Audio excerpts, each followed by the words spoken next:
तो स्टूडेंट, हम शुरू करने जा रहे हैं इनकम फ्रॉम सैलरी का एक पार्ट है taxable amount of gratuity. Salary करने से पहले छोटा छोटा बहुत सारा वर्किंग्स है, छोटा छोटा बहुत कैलकुलेशंस है। तो पहले ये सारा कैलकुलेशन हम लोग सीखेंगे, उसके बाद ही फुल सम ऑफ सैलरी का हम लोग शुरू करेंगे। तो देखो gratuity, this is the retirement benefit. So इसमें क्या है कि ग्रेच्युटी का कितना टैक्सेबल अमाउंट, देखो ग्रेच्युटी होता क्या है ना, at the time of retirement कोई बंदा अगर 5 साल नौकरी करने के बाद उस कंपनी छोड़ जाएगा तो उसको एक लमसम अमाउंट मिलता है, वो लमसम अमाउंट ही ग्रेच्युटी कहलाता है। तो it is also one type of retirement benefit. लेकिन ये रिटायरमेंट बेनिफिट यहाँ पर कोई रूल में नहीं लिखा हुआ है, ये नॉलेज के लिए हम दे रहे हैं कि कोई भी बंदा कम से कम 5 साल उसको नौकरी करना पड़ेगा, उसके बाद ही उस कंपनी ग्रेच्युटी देगा। तो ग्रेच्युटी जो देगा वो प्राइवेट एम्प्लॉय के लिए भी एप्लीकेबल है और गवर्नमेंट एम्प्लॉय के लिए भी एप्लीकेबल है। तो गवर्नमेंट एम्प्लॉय के लिए देखो हमने यहाँ पर लिखा हुआ है कि it's fully taxable, sorry fully tax free, fully tax free. तो गवर्नमेंट एम्प्लॉय को जितना भी ग्रेच्युटी मिले उसमें से कोई कैलकुलेशन नहीं होगा, कोई टैक्स कैलकुलेशन नहीं होगा। इसलिए मेरे को सिर्फ प्राइवेट एम्प्लॉय लोग को ही हम लोग को देखना पड़ेगा, गवर्नमेंट एम्प्लॉय का जो ग्रेच्युटी है उसका कैलकुलेशन हम लोग नहीं सीखेंगे, ठीक है। तो देखो इसमें अदर एम्प्लॉयज का 2 पार्ट है। Other employees means the private employee. So private employee के लिए मेरा 2 पार्ट है, which is covered by the gratuity act 1972 and not covered by the gratuity act 1972। 1972 का covered by the gratuity act होने से देखो list of the following alternatives, list of the following alternatives में हमको क्या क्या एग्जम्पशन मिलेगा ना, इन तीनों में ए बी सी, इन तीनों में जो कम है वही हमको एग्जम्पशन मिलेगा। Actual about gratuity receipt 15/26 into LDS into number of year service. अब what do mean by the LDS? तो एलडीएस देखो हमने लिखा है last drawn salary. Last drawn salary मतलब जिस महीना में वो रिटायर कर रहे हैं उस महीना का सैलरी को ही कहते हैं लास्ट ड्रॉन सैलरी। और मैक्सिमम लिमिट अभी इसका हो गया है 20 लाख। तो इन तीनों में जो तीनों में जो मिनिमम होगा वही हमको एग्जम्पशन मिलेगा, और एग्जम्पशन अंडर सेक्शन 10(10)(3) है। तो अब देखो लास्ट ड्रॉन सैलरी में हम लोग को सीखना है कि सैलरी का मतलब क्या है। सैलरी का मतलब होता है basic plus DA equals to है, गलत किया है, बेसिक और डीए मिला के ये सैलरी होगा। और ईयर ऑफ सर्विस जो है देखो यहाँ पर number of year service, number of year service क्या क्या कैसे कहेंगे ना, देखो कोई बंदा अगर 22 साल 6 महीना काम किया तो it will be considered as 22, लेकिन 22 years 5 months then also it will be considered as 22 years and then 22 years 11 months, मतलब 6 महीना का क्रॉस करके उस साल का चला गया तो make it round and make it 23। Clear? तो कोई बंदा अगर 22 साल 7 महीना नौकरी करेगा तो it will be considered as 23। 22 साल 11 महीना 10 महीना 9 महीना 8 महीना जो भी करे, 22 साल 12 महीना तो होता नहीं है, मतलब वो तो 23 साल ही हो गया, तो 23। तो ये सारा रूल अच्छे से याद करना पड़ेगा, उसी के बाद ही हम लोग इस सम को शुरू कर सकते हैं। और 22 साल 5 महीना का मतलब 22, 22 साल 6 महीना का मतलब भी 22, 22 साल 4 महीना का मतलब भी 22, क्योंकि 6 महीना का ऊपर जब जाएंगे तो हम लोग उस ईयर को राउंड ऑफ करके 23 होगा। This is the act of the gratuity covered by the act 1972। ये जो पार्ट है ये 1972 कवर्ड है। और अगर नॉट कवर्ड है तो दोनों में क्या डिफरेंस है, तो देखो ऑलमोस्ट सेम ही है। Actual amount of gratuity receipt देखो यहाँ पर लिखा है 15/30, यहाँ देखो लिखा है 15/26। This is the difference between covered and uncovered. Uncovered में 15/30 है। अब 26 क्यों है? क्योंकि कवर्ड में बोला है कि 4 संडे हमको एक्सक्लूड करना है बाय द टाइम ऑफ और on the time of calculation of salary, लेकिन 1972 का जो नॉट कवर्ड है उसमें 15/30 है। और उसके बाद देखो लास्ट ड्रॉन सैलरी, इसमें लास्ट ड्रॉन सैलरी है, इसमें एवरेज सैलरी है। तो एवरेज सैलरी का मतलब इसके बहुत पापड़ बेलना है, बहुत कुछ करके आपको एवरेज सैलरी यहाँ निकालना है। और नंबर ऑफ ईयर सर्विस, इसका भी मैक्सिमम लिमिट 20 है। अच्छा, सैलरी का मतलब क्या है? सैलरी का मतलब basic plus DA plus fix commission. Year of service, देखो ईयर ऑफ सर्विस में इसका क्या रूल है, 22 साल 6 महीना हो, 22 साल 4 महीना हो, 22 साल 11 महीना हो, 22 साल 10 महीना हो, 22 साल ही इसको कंसीडर करेंगे। मतलब फ्रैक्शन शुड बी इग्नोर, कोई भी fraction of month not make it round, ठीक है। एवरेज सैलरी का मतलब क्या है, देखो अब इसमें एक्स्ट्रा चाहिए। लास्ट ड्रॉन सैलरी तो बहुत ही इजी है, जो क्वेश्चन में दे ही देता है कि रिटायरमेंट जिस बंदा मान लो कि जनवरी महीने में रिटायर किया तो जनवरी महीना सैलरी क्या है, this is known as last drawn salary. But average salary, तो एवरेज सैलरी देखो लास्ट 10 मंथ सैलरी को एवरेज करना है। लास्ट 10 मंथ एवरेज सैलरी देखो, सपोज हमने एक तो एग्जांपल दिया है, suppose if a person retire on December 2018, whether from 1 to 31, कभी हो सकता है 1 2 4 5 10 20 25 26 दिसंबर, कभी भी हो सकता है। Then the average salary will calculate from the February to November, मतलब पीछे दिसंबर महीना में जो भी रिटायर करे, दिसंबर महीना को छोड़ के नवंबर महीना से पीछे से 10 महीना, तो पीछे से 10 महीना होने से फेब्रुअरी 2017 टू नवंबर 2018। क्यों? क्योंकि उस बंदा ने रिटायर किया था दिसंबर। क्लियर? कि दिसंबर में रिटायर किया, तो दिसंबर को छोड़ के नवंबर से लेके पीछे एकदम जाएंगे हम लोग, 10 महीना का सैलरी कैलकुलेट करेंगे और सैलरी को 10 से डिवाइड करने से एवरेज सैलरी आ जाएगा। तो इसी हिसाब से हम लोग सम करेंगे। तो ये रूल ज्यादा बहुत ही जरूरी है, क्योंकि ये रूल करके ही हम लोग को सम सीखना है। ठीक है, तो चलो अभी एक सम में चले जाते हैं। कवर्ड अनकवर्ड कैसे पता लगा, वो तो नॉर्मली क्वेश्चन में दिया रहता है कि सच सम इज कवर्ड और अनकवर्ड। ठीक है, तो ये रूल हम लोग देख लिए। चलो अभी हम लोग शुरू करते हैं, एक क्वेश्चन में आते हैं। तो देखो इस सीन में क्वेश्चन दिखा रहा है, क्वेश्चन नंबर प्रॉब्लम 5, बहुत ही सिंपल है। देखो X a private sector employee covered by the payment of the gratuity act 1972, तो कवर्ड वाला हम लोग यूज करना है। तो देखो यहाँ पर नवंबर 30 को रिटायर हो गया after continuation service 22 years 10 months and in concern the receive gratuity 35,000, उसको 35,000 ग्रेच्युटी मिला है। कितना साल नौकरी किया? 22 साल 10 महीना। तो as per covered by the gratuity act 22 साल 10 महीना का मतलब क्या होता है? तो देखो यहाँ पर 22 साल 10 महीना का मतलब 23 साल, क्योंकि 22 साल 6 महीने के बाद जो भी होगा इसको हम लोग को राउंड कर लेना है। ठीक है, तो चलो अभी हम लोग इस सोल्यूशन को नहीं देखे, हम लोग सोल्यूशन करते हैं। कैसे करेंगे? तो देखो हमने भी एक फॉर्मेट अच्छे से यहाँ पर रख दिया, gratuity less deduction under section 10(10)(2), list of the following, इन तीनों ए बी सी, ये तीनों को मिनिमम जो होगा वही हमको एग्जम्पशन मिलेगा। नाउ इस सम में हमको ग्रेच्युटी कितना मिला था सभी को पता है, 35,000। Actual amount of gratuity receive ये भी 35,000 है, बहुत ही सिंपल है। 15 days of average salary completed year of service. अब देखो ये बंदा तो covered by the gratuity act था, तो जब रिटायर किया तब उसका सैलरी क्या था? तो देखो तब उसका सैलरी था 2,800, तो उसका कैलकुलेशन क्या होगा ना, 2,800 into 15/26 into number of year service. तो नंबर ऑफ ईयर सर्विस यहाँ पे कितना हुआ? 23। तो ये सारा कैलकुलेशन करने के बाद इसका होगा, ये मेरा वर्किंग्स में है,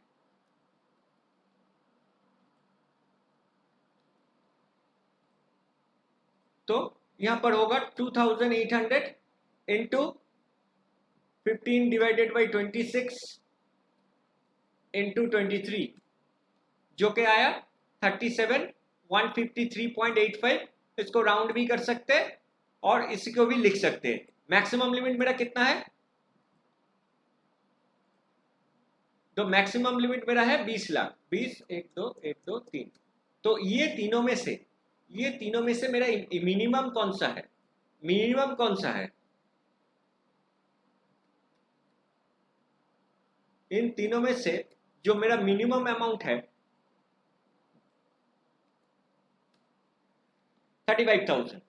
देखो इन तीनों में से जो मिनिमम है 35,000, तो मेरे को तो 35,000 मिला ही था, और हमको एग्जम्पशन कितना मिलेगा, छूट कितना मिलेगा, डिडक्शन अंडर सेक्शन 10(10)(2) 35,000, क्योंकि इन तीनों में से जो कम है वो 35,000 है। सो 35,000 से 35 माइनस हो गया, तो टैक्सेबल अमाउंट ऑफ ग्रेच्युटी मेरा नील है, मतलब कोई भी टैक्स हमको पे नहीं करना है। ठीक है, क्लियर स्टूडेंट? होपफुली तुम लोग को समझ में आया। रूल अच्छे से देखो।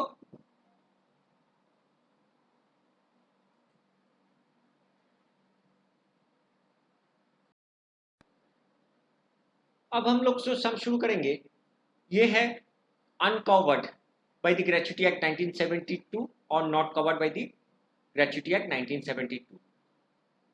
पहले तो हमने सिखा दिए थे कि covered by the gratuity act में क्या होगा और not covered by the gratuity act में क्या होगा। इससे ज्यादा मेहनत ज्यादा करना पड़ता है, नॉट कवर्ड में हम लोग को कैलकुलेशन ज्यादा है, ये हम लोग को देखना है।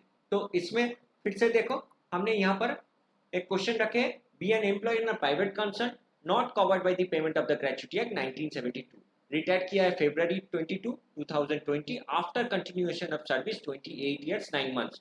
तो covered by the gratuity act में जो मंथ होता है फ्रैक्शन मंथ 6 महीने का ऊपर हो जाने से इसको राउंड ऑफ करना पड़ता है, लेकिन नॉट कवर्ड में इसका राउंडेड ऑफ होगा नहीं, that mean fraction month the fraction month should be ignore. तो ये टोटली यहाँ पर 28 ईयर्स मेरा रहेगा। एंड द ग्रेच्युटी हमको मिला है देखो 1,25,000। चलो हम लोग सम शुरू करते। तो सम शुरू करने से पहले और भी थोड़ा देख लेते हैं कि इसका बेसिक सैलरी अलग से दिया हुआ है, डियरनेस अलाउंस दिया है, एचआरए दिया है, कमीशन 5% ऑन द टर्नओवर, सब कुछ दिया हुआ है।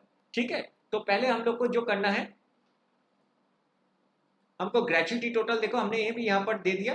तो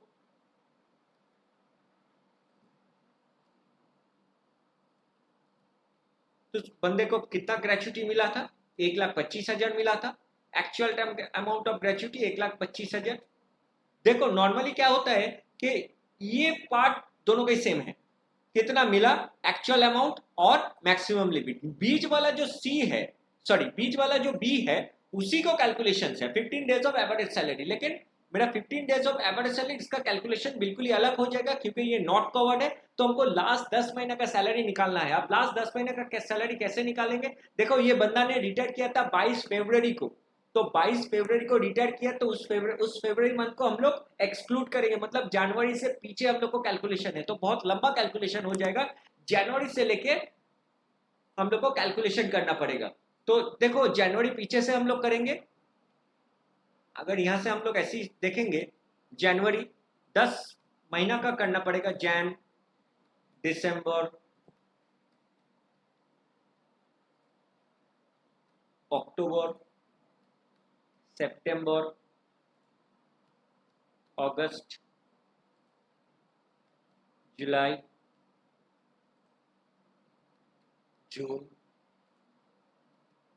मई, अप्रैल। 10 महीना होना चाहिए। 1 2 3 4 5 6 7 8 9 10। ठीक है स्टूडेंट, तो अप्रैल 19 से लेके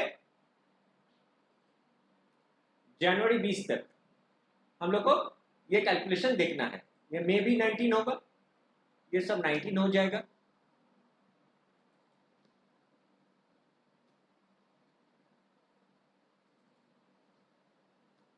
ये सारा चीज 19 हो जाएगा।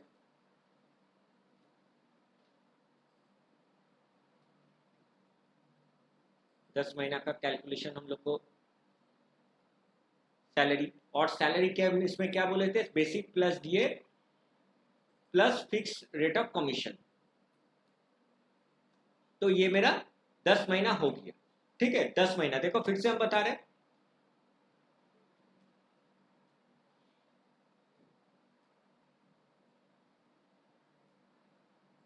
देखो 10 महीना हो गया, जैन से लेकर रिटायर किया था फरवरी, 10 महीना हो गया। अब देखो इसमें बेसिक सैलरी क्या है उस बंदे का, बेसिक सैलरी। तो देखो basic salary at a time of retirement उसका 7,200 था, और इसका इंक्रीमेंट होता है अप्रैल महीना में। तो जिस दिन रिटायर किया at the time of retirement उसका सैलरी था 7,200।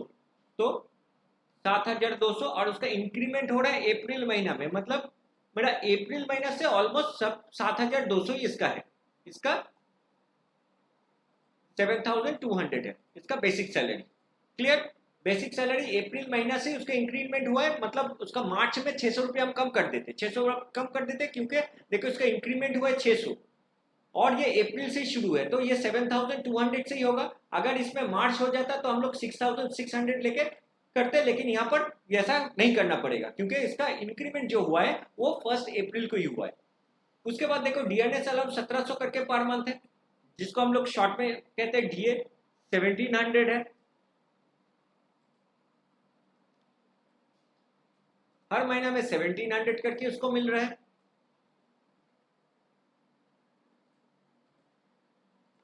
तो देखो टोटल उसका सैलरी कितना होगा, 8,900 करके। अगर हम लोग इसको टोटल करें उसका टोटल सैलरी, तो इसका आया 89,000। बेसिक और डीए मिला के 89,000। तो स्टूडेंट हम लोग बताए थे कि इसका सैलरी का मतलब क्या है। देखो इसमें salary basic plus DA forming part of salary and fix percentage of commission. तो फिक्स परसेंटेज ऑफ कमीशन करने के लिए, तो देखो यहाँ पर कमीशन था 5% ऑफ 6 लैक्स। तो यहाँ पर कमीशन हम लोग अलग से ऐड करेंगे, ऐड कमीशन।